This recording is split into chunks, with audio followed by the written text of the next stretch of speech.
اس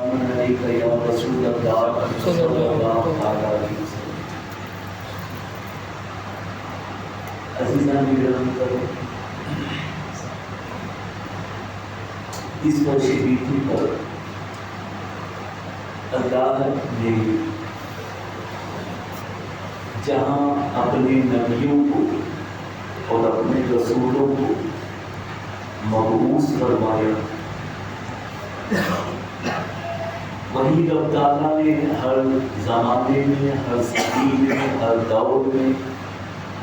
ہر ملک میں، ہر شہر میں، دنیا کے چھوٹے خطے میں اپنے اولیاء کو بھی اللہ نے دیکھا، اور پوری دنیا اللہ کے ولیوں سے پر ہے۔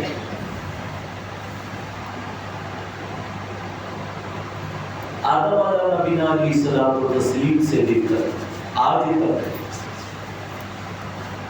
ولایت کا سلسلہ جاری ہے اور قیامت تک جاری رہے۔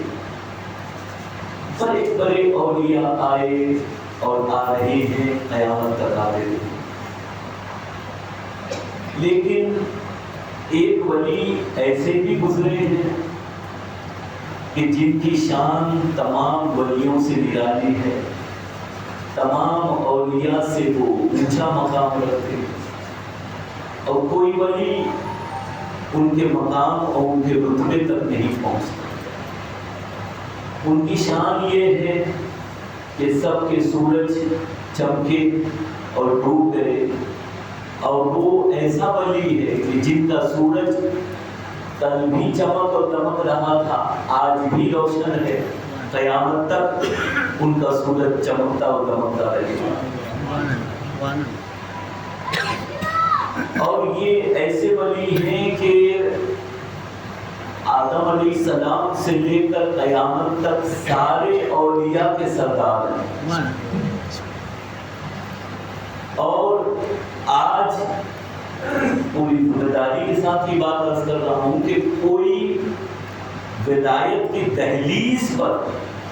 قدم نہیں رکھ سکتا اور وہ پہنچنے کی جسارت نہیں کر سکتا جب تک کہ اس ولی اللہ کے تابع نہ ہو جائے، ان کی غلامی نہ اختیار کرے۔ تو میری مراد آپ سمجھ گئے کہ کوئی عام ولی کی بات نہیں ہے، کہ ایسے ولی کا ذکر ہو رہا ہے جن کا ذکر ایک عام مسلمان کو ولی بنا دے گا۔ میری مراد پیر پیرا، میر پیرا، قطب ربانی، محبوب سبحانی، قندیل نورانی، شہباز لامکانی، پیر داسانی، غوث سمدانی،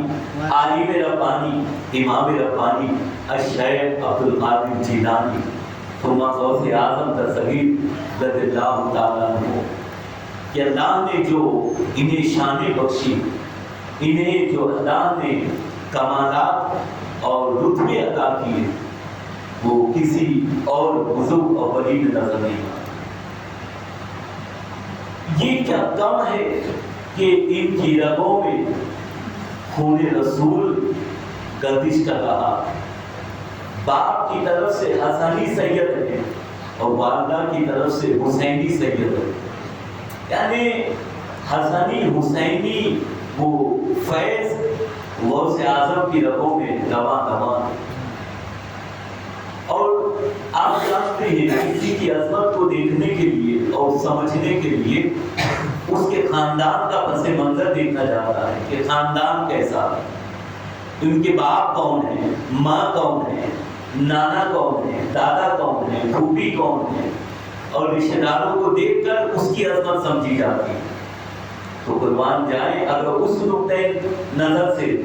سرکار غوث اعظم کو دیکھیں تو بھی بے مثال ہے۔ باپ حضرت موسیٰ جنگی دوست، یعنی ایک فارسی کا جملہ ہے جنگی دوست، یعنی جنگ سے محبت کرنے والے، وہ اللہ کی راہ میں جہاد سے بڑی محبت کرتے تھے غوث اعظم کے والد ماجد۔ ان کا لقب ہی پڑ گیا جنگی دوست، اور بڑے ولی اللہ اور تقوی شیار پرہیزگار۔ آپ نے سنا کہ ایک پھل، ایک سیب جو کھا لیا تھا اور بھوک سے نڈھال ہو کر دریا سے بہتے ہوئے سیب کو کھا لیا. بعد میں خیال آیا کہ پتہ نہیں اس کا مالک کون ہے. دریا کے کنارے جو باغ سیب کا درخت اس کی شاخیں لٹک رہی تھی، اس سے سیب گرا اور بہتے ہوئے آیا تھا. کئی دن کی بھوک اور شدت تھی، کھا لیا. پھر وہ احساس کہ میں نے بغیر اجازت کے وہ سیب کھا لیا تو معافی کے طلبگار ہوئے. تلاش کرتے کرتے پہنچے باغ کے مالک یعنی حضرت غوث اعظم کے نانا جو ہونے والے ہیں حضرت عبداللہ سومئی. ان کے پاس جا کر ان سے معافی طلب کی اور انہوں نے بھی دیکھا چہرہ اور چہرے سے دیکھ کر سمجھ گئے. چونکہ عبداللہ سومئی بھی ولی اللہ کے اہل نظر تھے، جان گئے کہ یہ کوئی عام جوان نہیں ہے، اس کی نسل سے ایسا سید ایسا ولی نمودار ہونے والا ہے جو پوری دنیا کو سیراب کرے گا اور پوری دنیا اس سے فیضیاب ہوگی. تو 12 سال مشقت کروائی اور نوکری کروائی، چاکری کروائی، مجاہدہ کروایا اس ایک سیب کے کھانے کی وجہ سے. اور یہ تقویٰ سمجھ میں آیا اور ان کی والدہ ماجدہ کا تقویٰ، جن کا نام جناب فاطمہ اور کنیت ہے ام الخیر حضرت فاطمہ. ان کا تقویٰ بھی آپ نے سنا پڑھا کہ کیسی پرہیزگار کہ نہ کبھی غیر محرم کو دیکھا، نہ غیر محرم سے کوئی واسطہ، اور کبھی گناہ کی طرف نہیں بڑھی. اور یہ سارے پس منظر سرکار غوث اعظم کے خاندان کے اور ان کی پھوپھی کے تعلق سے مشہور ہے کہ ایسی ولیت ایسی اللہ والی تھی کہ ان کے شہر میں قحط پڑ گیا، سوکھا پڑ گیا، لوگ پانی کے لیے پلک رہے تھے، جانور ترس رہے تھے، اور لوگوں نے بڑی دعائیں کی، منتیں کی، نمازیں ادا کی کہ اللہ ہماری دعا کو قبول کر، بالا نے رحمت کا نزول فرما. لیکن بارش نہیں. اور اہل علم ان کی پھوپھی جناب عائشہ نام ان کا، ام محمد ان کی کنیت، ان کے پاس پہنچے. سب نے عرضی پیش کی کہ دعا کریں کہ اللہ تعالیٰ باران رحمت کا نزول فرمائے، آپ مستجاب الدعوات ہیں. تو اس ولیہ نے غوث اعظم کی پھوپھی نے کچھ کہا نہیں، دعا بھی نہیں کی، آنگن میں گئی اور جھاڑو دینے لگی. جھاڑو دینے کے بعد وہ مٹی کا آنگن، مٹی پھیل جاتی ہے اور کچھ چھڑکاؤ کی ضرورت ہوتی ہے. رب کی بارگاہ میں عرض کرتی ہے کہ پروردگارا تیری بندی نے جھاڑو دے دیا ہے، تو چھڑکاؤ فرما دے، تو چھڑکاؤ فرما دے. یہ کہنا کیا تھا؟ بارش کا نزول ہوا، ایسی بارش ہوئی، ایسی بارش ہوئی، لوگ سیراب ہوئے. کچھ دن تک جب کنٹینیو بارش ہو رہی تھی، پھر لوگوں نے حضرت عائشہ کے پاس جو غوث اعظم کی پھوپھی ہے جا کے عرضی پیش کی کہ بارش بہت زیادہ ہے، دعا کریں کہ بارش رک جائے. تو پھر سرکار غوث اعظم دستگیر رضی اللہ تعالیٰ عنہ کی پھوپھی نے پھر اپنا دوپٹہ دھویا اور دھو کر آنگن میں ڈال دیا. عرض کیا باری تعالیٰ میں نے اپنا کپڑا دھو دیا تو اسے سکھا دے. تو یہ کہنا کیا تھا؟ بارش رکی اور دھوپ کا نزول ہوا. یہ گھرانہ ہے غوث اعظم کا کہ ان غوث اعظم کے گھرانے کے لوگ جو بات نکالتے ہیں، جو زبان سے جملے نکلتے ہیں، رب تعالیٰ ان کے جملوں کی لاج رکھ لیتا ہے. اور اللہ تعالیٰ وہی کچھ فرماتا ہے جو اپنے محبوبین کی زبان سے نکلتا ہے. کیوں؟ اس لیے کہ زبان بظاہر اس ولیہ کی ہے، بظاہر اس ولی کی ہے، لیکن منشا تو خداوند قدوس کا ہے. اللہ کے منشا کے تحت ان کے جملے نکلتے ہیں. عزیزان گرامی، حضرت غوث اعظم دستگیر رضی اللہ تعالیٰ عنہ کا یہ مبارک مہینہ، بلکہ ہم تو کہتے ہیں پورا سال غوث اعظم کا ہے، بلکہ ہماری حیات غوث اعظم کے احسانات تلے.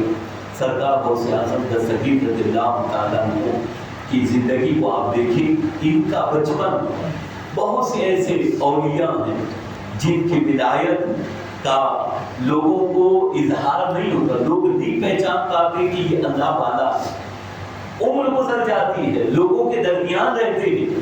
بلکہ زندگی گزر جاتی ہے، انتقال کے بعد بھی لوگ نہیں پہچان پاتے کہ یہ اللہ والا ہے۔ اور کتنے ایسے ہیں کہ جن کے ڈھنڈورے پیٹے جاتے ہیں اور ان کے چاہنے والے چیلے چپڑاتے انہیں ولی اور غوث اور قطب بنائے پھرتے ہیں، لیکن اللہ بہتر جانتا ہے کہ اس کا مقام اللہ کے نزدیک کیا ہے۔ لوگوں کا ماننا اور لوگوں کا منوانا اور ہے، خدا کی طرف سے ولایت کا منصب اور سند مل جانا یہ اور ہے۔ سرکار غوث اعظم رضی اللہ تعالیٰ کی ولایت کے چرچے لوگوں کے تو بعد میں ہوئے نا، لیکن غوث اعظم کی ولادت سے پہلے ہی سے غوث پاک کی ولایت کے چرچے اور دھوم مچی ہوئی تھی۔ اور ان کی والدہ ماجدہ خود بیان کرتی ہے کہ میرا بیٹا عبدالقادر جب میرے شکم میں تھا نا تو مجھے غیب سے وہ مبارکبادیاں دی جاتی تھی کہ خاتون ام الخیر مبارک ہو، اللہ کا ولی تیرے شکم میں پروان چل رہا، اللہ کا مقدس ولی تیرے گھر میں آنے والا ہے۔ اور ایک مرتبہ سرکار غوث پاک رضی اللہ تعالیٰ بچپن ہے، کوئی بشری تقاضے کے تحت کچھ ہو گئی بات، تو والدہ نے کہا کہ ابھی تیری خیر لیتی، وہ پکڑنے کے لیے دوڑ رہی ہے۔ سرکار غوث پاک بچپن ہے، دوڑتے دوڑتے اچانک اپنی والدہ سے کہتے ہیں امی جان مجھے نہ مارے، میں نے آپ پر احسان کیا تھا۔ والدہ وہ بھی ام الخیر حضرت فاطمہ وہ کہتی ہے تو نے مجھ پر احسان کیا، یہ کیا کہہ رہے ہو؟ تو حضرت غوث اعظم رضی اللہ تعالیٰ عنہ ارشاد فرماتے ہیں امی جان ایک نہیں کئی مرتبہ میں نے آپ پر احسان کیا ہے۔ آپ آنگن میں بیٹھی تھی اور آنگن کے یہ پڑوسی نے امانت کے طور پہ انگور لا کے رکھے تھے اور وہ رکھے تھے بعد میں لے جانے والا تھا، اور جب حاملہ کوئی خاتون ہوتی ہے اسے کئی قسم کی چیزیں کھانے کا جی چاہتا ہے، کبھی یہ کھانے کا جی چاہتا ہے، کبھی وہ الگ الگ چیزیں وہ جی چاہتا ہے۔ تو انگور پڑے تھے، آپ کو سل رہی تھی اور آپ کا جی چاہتا تھا کہ وہ انگور کھائیں، یا انگور کا خوشہ تھا، انگور کا خوشے سے انگور توڑنا چاہتی تھی، آپ کھڑی بھی ہاتھ بنا رہی تھی، میں نے پیٹ میں ایسی حرکت کی کہ آپ بیٹھ گئی، آپ نے ارادہ ملتوی کیا بیٹھ گئی، اور پھر جب آرام ہوا تو پھر کھڑی ہوئی ہاتھ آگے بڑھانا چاہ رہی تھی، میں نے پیٹ میں ایسی حرکت کی کہ تکلیف ہوئی بیٹھ گئی، 3 مرتبہ ایسا ہوا، آپ نے ارادہ ملتوی کیا اور اندر چلی گئی، انگور کا خوشہ نہیں توڑا۔ تو کہا کہ اس میں تیری کیا مہربانی اور احسان ہوا؟ کہا کہ والدہ ماجدہ انگور کے خوشے کے پیچھے ایک سانپ بیٹھا ہوا تھا، اگر ہاتھ آگے بڑھ جاتا تو وہ سانپ آپ کو ڈس لیتا تھا، میں نے تکلیف دے کر آپ کی مدد کی، میں نے اس وقت آپ کی مدد کی۔ اندازہ لگائیں غور کریں کہ ماں کے شکم میں رہ کر انگور کے خوشے کے پیچھے سانپ بیٹھا ہے، وہ بھی غوث اعظم دیکھ رہے ہیں اور اپنی والدہ ماجدہ کی مدد کر رہے ہیں۔ فرماتے ہیں ایک مرتبہ ہوا یہ کہ دروازے پر ایک سائل آیا، مانگنے والا آیا، آپ نے جو کچھ کھانا تھا وہ رکابی میں لے کر دروازے میں پردے کی اور سے آپ نے ہاتھ بڑھایا، وہ بدنیت تھا، وہ اندر گھسا، بدنیتی کے کو لے کر اندر گھسا، تو اس وقت ایک شیر نمودار ہوا تھا جس نے اس پر حملہ کیا تھا اور اس نے آپ کی مدد کی تھی، آپ کو بچایا تھا، ہاں تو تیرا کیا احسان؟ تو ارشاد فرماتے وہ کوئی اور نہیں میں ہی تو تھا۔ یہ غوث اعظم ہے جو ایسی مشکل کشائی کرتے ہیں، یہ علی کا گھرانہ ہے، یہ رسول کریم علیہ السلام کا گھرانہ ہے کہ وہ مشکل کشا ہے اور ایسی مشکل کشائی کرتے ہیں، یہاں تک کہ فرماتے میرا چاہنے والا میرا مرید مشرق میں ہو۔ یہ جملہ جب بھی میں بیان کرتا ہوں دل خوش ہو جاتا ہے کہ ہم غوث اعظم کے چاہنے والے اپنے آپ کو قادری فقیر کہتے ہیں، ہم غوث اعظم سے محبت، اور ہمیشہ ہماری دعائیں رہتی ہیں جو امام عشق و محبت نے دعا سکھائی کہ پروردگارا قادری کر، قادری رب قادریوں میں اٹھا، قدر عبدالقادر قدرت علماء کے واسطے۔ تو غوث اعظم فرماتے میرا مرید مشرق میں ہو اور میں مغرب میں رہوں اور وہ مجھے مدد کے لیے پکارے تو میں اس کی مدد کو پہنچ جاتا ہوں، میں اس کی مدد فرماتا ہوں۔ اور ایک مقام کو فرماتے ہیں میرا مرید مشرق میں ہو، میرا چاہنے والا مشرق میں ہو اور میں مغرب میں رہوں، اور اگر اس کا سطر کھل جائے تو وہ ڈھانکنے کے لیے میں پہنچ جاتا ہوں۔ اللہ پتہ کیا غوث اعظم کی شان اور رتبہ اور منصب ہے۔ وہ بات آپ نے سنی ہے، ایک ضعیف شخص غوث اعظم کی بارگاہ میں حاضر ہوا اور عرض کرتا ہے کہ حضور آپ کا بچپن میں نے دیکھا ہے، بچپن کا زمانہ میں نے دیکھا ہے، وہ لڑکپن جو بڑا انوکھا اور نرالا میں نے دیکھا ہے، میں نے یہ آپ کی حیات میں دیکھا بچوں کے ساتھ کھیلتے کھیلتے، جب ہوتا نا چھپنے والا کھیل بھی بچے کھیلا کرتے تھے، وہ کیا کہتے ہیں کہ کوئی بچہ وہاں چھپ رہا ہے اسے تلاش کیا جاتا ہے، تو اب تو بچوں کے وہ کھیل سب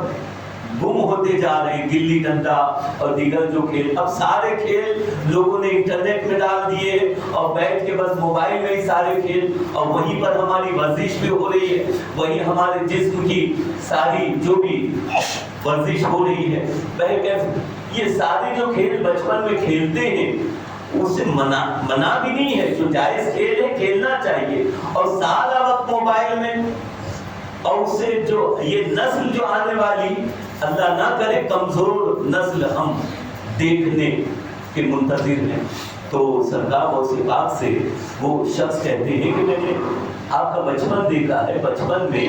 آپ دوڑتے دوڑتے سورج میں گم ہو جاتے تھے، سورج میں جا کر چھپ جاتے تھے، سورج میں گم ہو جاتے تھے۔ شہزادے بتاؤ تو صحیح کہ اب کیا حال ہے؟ بچپن کا حال میں نے دیکھا، اب کیا حال ہے؟ غوث پاک دستگیر رضی اللہ تعالیٰ عنہ فرماتے ہیں بڑے میاں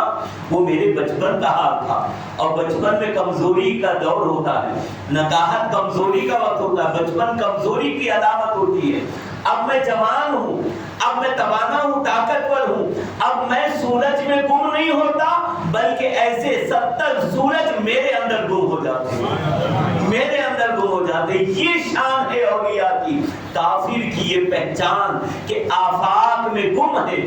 کافر کی یہ پہچان کہ آفاق میں گم ہے،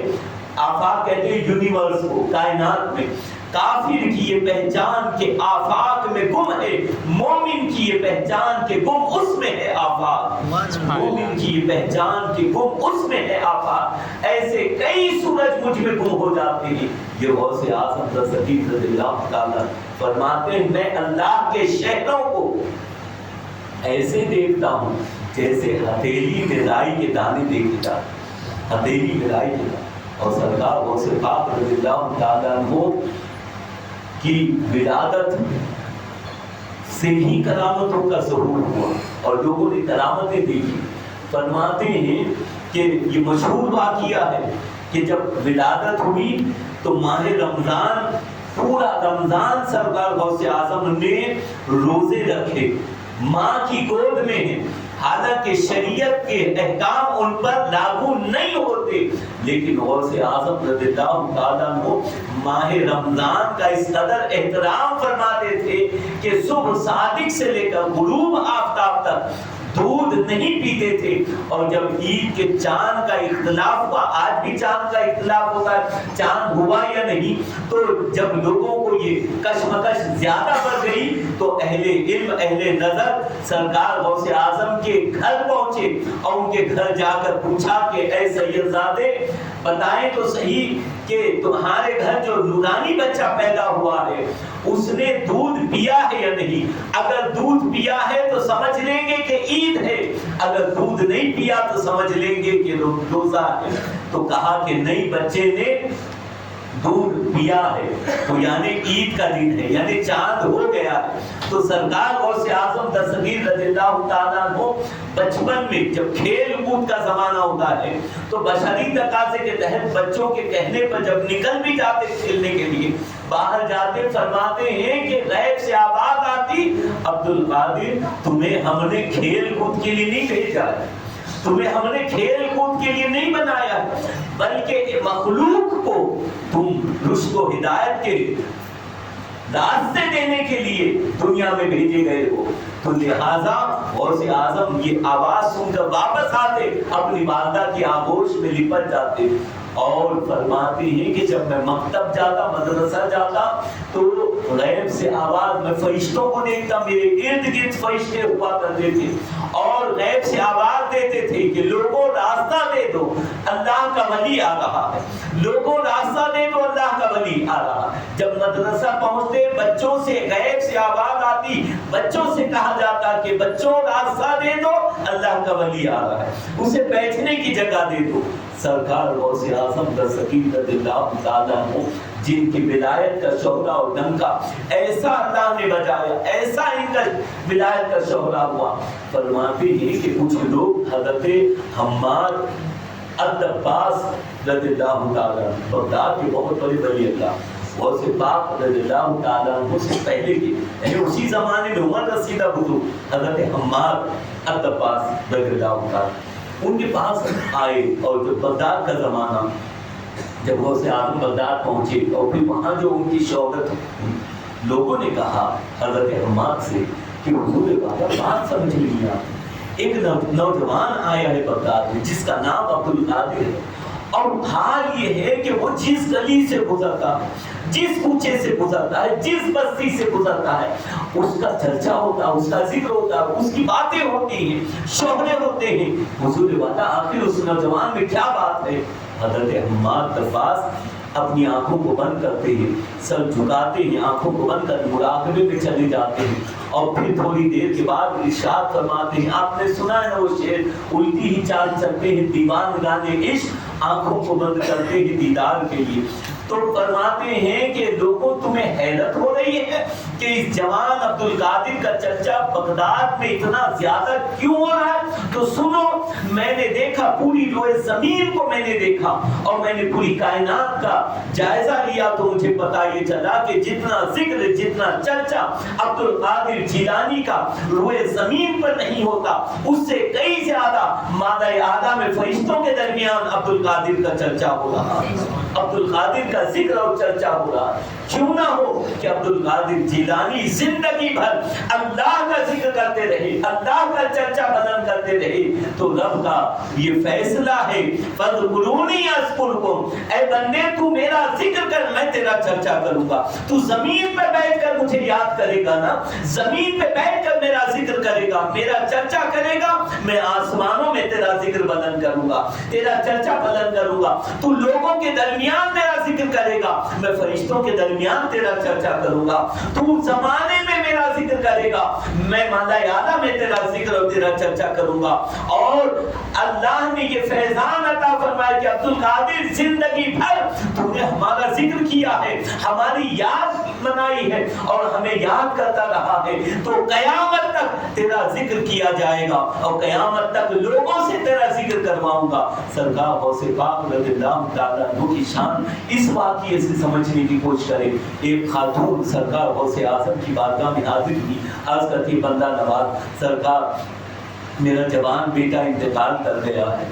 دعا فرمائے کہ مولا کریم اس کے قبر کے عذاب کو دور کرے اور اللہ تعالیٰ اسے قبر میں راحت اور سکون عطا فرمائے، بخشش عطا فرمائے۔ تو سرکار غوث پاک نے فرمایا کہ مائی بتاؤ، تمہارا بیٹا کیا ہمارا مرید تھا؟ اب علماء فرماتے ہیں کہ اس خاتون نے جو استغاثہ پیش کیا تھا،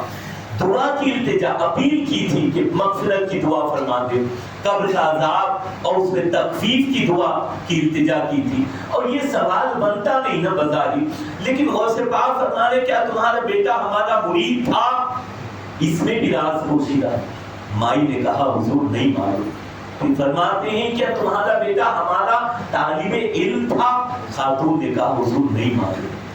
چونکہ ہوتا ہے آپ کا بیٹا پتہ نہیں فلاں بزرگ سے ملا ہے، وابستہ ہوا ہے یا طالب علم ہے، تو خاتون کو نہیں معلوم، بڑا گنہگار بچہ تھا، وہ جوان تھا۔ کہا کہ کیا کبھی تمہارا بیٹا ہمارے مدرسے میں آتا تھا؟ کہا کہ نہیں معلوم۔ کئی سوالات کیے، کیا کبھی ہمارا طالب علم تھا؟ نہیں معلوم۔ مدرسے میں آتا تھا؟ کیا ہمارے مدرسے کے قریب سے گزرا تھا؟ نہیں معلوم۔ کیا ہماری مجلس میں بیٹھا تھا؟ کہا نہیں معلوم۔ جب سارے سوالات کے جوابات نفی میں دیے سرکار غوث پاک رضی اللہ تعالیٰ عنہ نے آنکھوں کو بند کیا، سر کو جھکا لیا، مراقبے میں چلے گئے اور پھر ارشاد فرماتے خاتون اللہ نے تیرے بیٹے کو بخش دیا، مبارک ہو اللہ نے تیرے بیٹے کو معاف کیا، قبر کے عذاب کو اٹھا لیا۔ بعد میں مریدین نے پوچھا بندہ نواز یہ کیا ہوا، یہ کیا ماجرا؟ تو سرکار غوث پاک رضی اللہ تعالیٰ عنہ ارشاد فرماتے ہیں کہ میں نے جتنے سوالات کیے خاتون نے نفی میں جواب دیے، تو میں نے اس نوجوان کے سارے احوال لے کے اس کی پوری زندگی کا جائزہ لیا، اور تو پتا چلا کہ وہ ہمارا مرید نہیں تھا، ہمارا طالب علم نہیں تھا، ہمارے مدرسے میں نہیں آتا تھا، ہماری مجلس میں نہیں بیٹھتا تھا، نہ ہی ہمارے مدرسے کے قریب سے کبھی گزرا تھا، لیکن ہاں میں نے دیکھا کہ ایک مرتبہ ایسی جگہ جہاں پر ہمارا ذکر ہو رہا تھا، میرا ذکر کیا جا رہا تھا، میری کرامتیں بیان کی جا رہی تھی، تو وہ بندہ بھی اس میں بیٹھ گیا تھا اور میرا ذکر سن سن کے وہ مسکرا رہا تھا۔ تو میں نے رب کی بارگاہ میں عرض کیا پروردگارا یہ بندہ گنہگار ضرور ہے، لیکن یہ تو دیکھ تیرے عبدالقادر کا ذکر سن کر مسکرایا ہے، مولا اسی مسکرانے کا واسطہ اسے بخش دے۔ تو اللہ کریم نے میرے ذکر کو سن کر مسکرانے کی وجہ سے اس نوجوان کی مغفرت عطا فرمائی۔ اندازہ لگائیں غور کریں کہ غوث اعظم کا ذکر محبت سے سننا اور مسکرا کر سننا یہ نجات اور مغفرت کا سبب بن رہا ہے، تو غوث پاک کا ذکر کس قدر ہماری نجات اور مغفرت کا سبب بن سکتا ہے۔ اور غوث پاک رضی اللہ تعالیٰ عنہ کی تعلیمات پر اگر ہم عمل کریں تو پھر ہماری دنیا اور آخرت کتنی روشن اور تابندہ ہو سکتی ہے۔ تو سرکار غوث پاک رضی اللہ تعالیٰ عنہ کی سیرت کا ایک دوسرا پہلو جو بڑا نمایاں ہے اور جو پوری امت کے لیے مچھلے دار ہے وہ یہ کہ سرکار غوث پاک رضی اللہ تعالیٰ عنہ اپنا وطن چھوڑ رہے ہیں، اپنی والدہ کو چھوڑ رہے ہیں، سب کچھ چھوڑ کر بغداد معظہ پہنچ رہے ہیں۔ کیوں؟ علم دین حاصل کرنا ہے، دین رسول کو سیکھنا ہے۔ قال رسول اللہ صلی اللہ تعالیٰ علیہ وسلم، وہ قال اللہ، وہ فرامین اللہ اس کے رسول کے سیکھنے ہیں اور امت تک پہنچانے ہیں۔ یہ تعلیم کی طلب نے، علم کی طلب نے غوث پاک کو بغداد پہنچایا، اور جب بغداد پہنچے آپ کو معلوم ہے وہ 40 اشرفیاں لے کر نکلے تھے، اور کچھ عرصے تک وہ چلی، جب وہ ختم ہو گیا آج تو مدارس میں بڑے اچھے حالات ہیں، اللہ ماشاءاللہ بہت کم مدارس ہیں جہاں پر کھانے کے لوگوں کو تکلیفیں ہوتی ہیں، لیکن بہت بہترین کھانا لوگوں کو مدارس میں ملتا ہے الحمدللہ۔ لیکن وہ زمانہ ایسا تھا کہ طلبہ کو خود ہی انتظام کرنے ہوتے تھے، اور ہوتا یہ تھا کہ محلے میں ہر گھر میں کسی ایک بچے کو باندھ دیا جاتا تھا کہ ایک بچے کا کھانا فلاں گھر سے، ایک بچے کا کھانا فلاں گھر سے، ایک بچے کا کھانا فلاں گھر سے، یہ ترتیب ہوتی تھی۔ ہوٹلوں کا سسٹم نہیں تھا اور یہ کچن مدارس میں نہیں ہوتے تھے، تو ایسی تکلیف کے دور میں لوگ علم حاصل کرتے تھے، ایسوں کا علم بڑا اونچا ہوتا تھا۔ آج ساری سہولتیں ہیں، ہم علم سے کھوڑے، وہ علم ہم حاصل نہیں کر رہے اور وہ علم ہم دے بھی نہیں رہے، دونوں طرف سے کوتاہیاں ہو رہی ہیں، لینے والے بھی کوتاہی کر رہے ہیں، دینے والے بھی کوتاہی کر رہے ہیں۔ تو سرکار غوث پاک رضی اللہ تعالیٰ عنہ کے پاس جب تک یہ پیسہ تھا چلتا رہا معاملہ، اب جب یہ ختم ہوا تو پھر کیا کریں، بچے دور دور جاتے تھے، لوگوں کے پاس امداد حاصل کرتے تھے، گزر بسر ہوتا تھا۔ سرکار غوث پاک کی ہمت نہیں کسی کے آگے جا کر ہاتھ پھیلانا، بچوں نے اصرار کیا کہ چلو ساتھ میں چلو، نہیں انکار کرتے رہے۔ جب زیادہ بچوں نے اصرار کیا نکلے غوث پاک رضی اللہ تعالیٰ عنہ اور ایک گاؤں میں پہنچے جو کسانوں کا جو غلہ نکلتا ہے تو وہ کچھ مدارس کے طلبہ کو بھی بانٹتے تھے، وہاں پہنچے بچوں کے ساتھ، جب قریب جا ہی رہے تھے غیب سے آواز آئی عبدالقادر تمہیں مخلوق کے آگے ہاتھ پھیلانے کے لیے نہیں بھیجا گیا، غیب سے اللہ کی طرف سے فرمایا گیا عبدالقادر تمہیں مخلوق کے آگے ہاتھ پھیلانے کے لیے نہیں بھیجا گیا ہے، بلکہ تمہیں تو اس لیے بھیجا گیا ہے کہ مخلوق تمہارے آگے ہاتھ پھیلائے، مخلوق تمہارے آگے ہاتھ پھیلائے۔ تو سرکار غوث پاک واپس ہوئی اور پھر بھوکے پیاسے رہ کر علم حاصل کرتے رہے، بلکہ 20 دن بھوکے رہے، 40 دن بھوک سے نڈھال ہو کر فرماتے میں دریا دجلہ کے کنارے پہنچ جاتا، وہاں پر لوگ سبزی فروش جب سبزی دھوتے ہیں اور پھر اس کے جو باندھتے ہیں گڈے وغیرہ، تو کچھ پتے نیچے گر جاتے ہیں سبزیوں کے، وہ پتے اٹھا کر میں کھا کے دن گزارتا تھا۔ کئی بار ایسا ہوتا تھا کہ کئی فقراء اس انتظار میں رہتے تھے کہ یہ سبزی فروش یہ سبزیاں باندھ کے لے جائیں اور کچھ پتے جو نیچے گرے کھانے کے لیے، اور فقراء وہاں ہوتے تھے تو انہیں دیکھ کر مجھے شرم آتی تھی کہ ان کی موجودگی میں وہ کھائیں اور وہ نہ کھائیں اور میں کھاؤں، تو وہ ان کو فوقیت دیتے تھے کہ وہ کھا لے میں بھوکا۔ واپس آ جاتے، جنگل میں پہنچتے، پتے توڑ کر پتے کھا کر وہ دن گزارتے تھے، پانی پی کر دن گزارتے تھے، لیکن غوث پاک کسی کے آگے ہاتھ نہیں پھیلاتے تھے اور علم دین حاصل کرتے رہے، یہاں تک کہ سرکار غوث پاک رضی اللہ تعالیٰ عنہ اس قدر بھوک سے نڈھال ہو جاتے تھے، کئی بار بے ہوش ہو کر گر جاتے۔ ایک بار تو ایسا ہوا کہ بے ہوشی طاری ہوئی اور لوگوں نے سمجھا کہ انتقال کر گئے ہیں، نفس گویا تھم گئی، انتقال کے لوگوں نے غسال کو بلایا، غسل دیا گیا، کفنایا گیا، اور پھر جنازے پر جب رکھا گیا نماز جنازہ پڑھنے کی تیاری بھی، تب غوث پاک رضی اللہ تعالیٰ عنہ ہوش میں آئے، پھر اللہ اللہ کہتے ہوئے وہ جنازے سے کھڑے ہو گئے۔ یہ غوث پاک کا یہ دور بھی دنیا نے دیکھا ہے، اور سرکار غوث پاک رضی اللہ تعالیٰ عنہ فرماتے میں عراق کے جنگلوں میں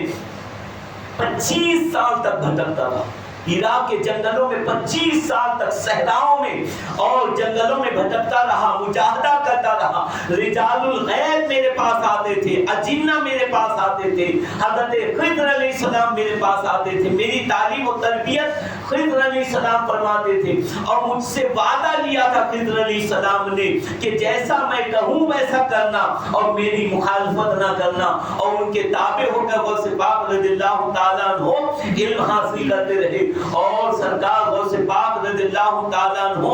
بھوک سے نڈھال ہو کر ایک مسجد کے کونے میں بیٹھ گئے تو دیکھا کہ ایک جوان ایک شخص آیا ہے، اس نے تو شادان کو کھولا، کونے میں بیٹھ کر کھا رہا ہے، دور سے غوث پاک دیکھ رہے ہیں، بھوک شدت کی، جب بھوک شدت کی ہو، اب تو حال یہ ہے کہ لوگوں کو بھوک کہتے کسے معلوم نہیں الا ماشاءاللہ، کہ لوگ وقت سے پہلے ہی کھانا کھاتے ہیں، بھوک لگنے سے پہلے کھانا کھا رہے ہیں۔ اتنا اللہ ہمیں عطا کر رہا ہے کہ ہمارے پاس ورائٹی دیکھی جا رہی، یہ کھانا مجھے پسند ہے، یہ کھانا مجھے پسند ہے، یہ کھانا، ہماری زبان اس قدر چٹوری ہو گئی ہے کہ ہمارے پاس ذائقے کے اتنے ورائٹی ہمیں چاہیے، اور وہ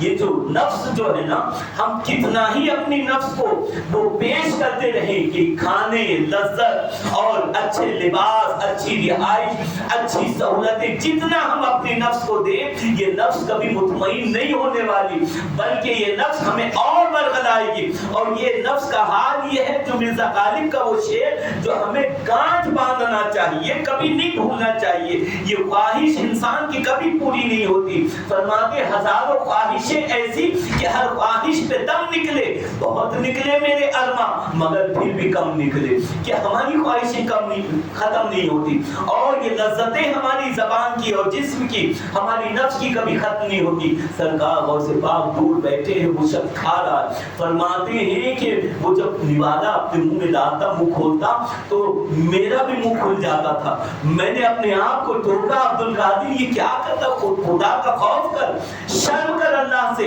کہ تھوڑا صبر کر لے، یہ کیا کر رہا ہے، کوئی دیکھے گا کیا سمجھے گا، تو اللہ کی بارگاہ میں کیا جواب دے گا، تو صبر کر لے۔ تو پھر سرکار غوث پاک صبر کر کے کونے میں بیٹھے، اس شخص نے دیکھا کہ کوئی شخص بیٹھا ہے،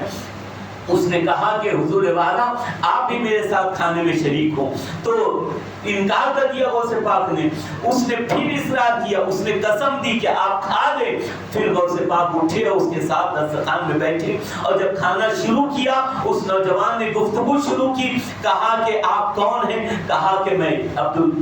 میں یہاں طالب علم ہوں، علم حاصل کر رہا ہوں بغداد سے، اس نے کہا اچھا بغداد سے، میں بھی بغداد سے آیا ہوں، اور میں ایک جوان کو ڈھونڈ رہا ہوں، کون، عبدالقادر نامی شخص کو ڈھونڈ رہا ہوں، کہا میں ہی وہ شخص ہوں عبدالقادر، کہا آپ ہیں، آپ کی والدہ نے مجھے کچھ اشرفیاں دی تھی آپ کو پہنچانے کے لیے، اور 3 دن سے زیادہ ہو گیا، میں آپ کو تلاش کرتے کرتے تھک گیا، اور وہ اشرفیاں آپ تک پہنچانا چاہ رہا تھا اور کوئی سبیل نہیں بن پائی اور بھوک کی وجہ سے 3 دن سے زیادہ میں بھوکا ہوں، اس وجہ سے برداشت نہ ہو سکا، آپ کے پیسے سے میں نے روٹی اور کباب خریدا ہے وہ کھا رہا تھا، آپ اس میں شریک ہوئے، تو گویا یہ میرے دسترخوان پر آپ مہمان نہیں ہو بلکہ میں مہمان ہوں، آپ ہی کا کھانا میں کھا رہا ہوں، آپ نے اتفاقاً جو یہ کھانا کھایا ہے وہ کسی اور کا نہیں آپ ہی کا ہے۔ سرکار غوث پاک سے اس نے معافی طلب کی کہ حضور معاف کریں، آپ کی اجازت کے بغیر میں نے اس سے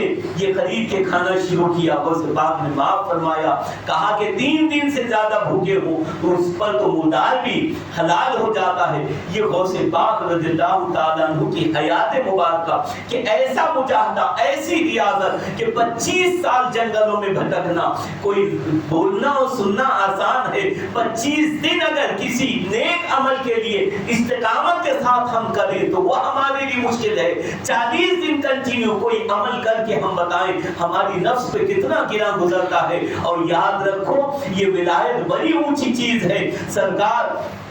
علامہ اقبال کا شعر ہے، عطار ہو رومی ہو کہ ہو غزالی، تم عطار ہو، فرید الدین عطار بن جاؤ، مولائے روم بن جاؤ، تم امام غزالی بن جاؤ، لیکن فرماتے ہیں عطار ہو رومی ہو کہ ہو غزالی، کچھ ہاتھ نہیں آتا بے آہ سحرگاہی، کچھ ہاتھ نہیں آتا بے آہ سحرگاہی، یعنی بڑی مجاہدات کی بھٹی سے گزر کے بندہ اس مقام پر پہنچتا ہے۔ سرکار غوث پاک رضی اللہ تعالیٰ عنہ کا مجاہدہ، ان کی ریاضتیں، ان کی عبادتیں، ان کا زہد و ورع، ان کی پاسائی، ان کی ولایت، ان کی کرامتیں، ان کا قرب الہی، اللہ کریم ان تمام تر مقامات کا صدقہ ہمیں عطا فرمائے۔ صحیح معنی میں قادری ہم بننے کی کوشش کریں، سرکار غوث پاک کی تعلیمات پر عمل کریں، رزق حلال کھائیں اور رزق حلال کے لیے جد و جہد کریں، انشاءاللہ دنیا بھی ہماری کامیاب ہوگی، آخرت بھی کامیاب ہوگی۔ ایک اعلان سن لیں،